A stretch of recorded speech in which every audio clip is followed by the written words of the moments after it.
Classmate, naririnig niyo ba yun? Lumilindol ba? Earthquake drill lang yan. Tuloy natin lesson natin. Hala, ma'am, lumilindol talaga, ma'am. Class? Takbo! Uy, sandali lang naman. Hintayin niyo ako. Magre-retouch lang ako. Class, gawin nyo yung duck over and hold. Now! Uy, paano Ganito yung lang, duck? no?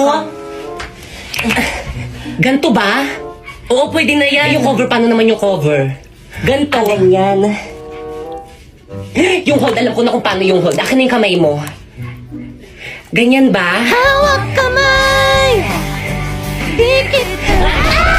Uy, ano ba? Buksan niyo yung pintuan, padaanin niyo kami. Ma'am, yung ibang section nung ayaw kaming padaanin. Class, paunahin nyo munang palabasin yung mga magaganda.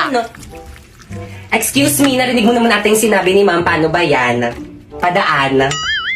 Grabe ang init. Pero naka-jacket ka. Kung hindi tayo sa lidol mamamatay, sa init tayo mamamatay. Hoy, ikaw, saan ka pupunta? Bumalik ka sa pila mo. Ma'am, ang init po kaya. Kanina pa kami nakapila dun sa tapat ng araw. Ikaw kaya pumila dun. Akin yung mga gamit mo. Pumila ka doon! Hala, si ma'am nahimatay! O, di ba sabi ko sa'yo mainit eh.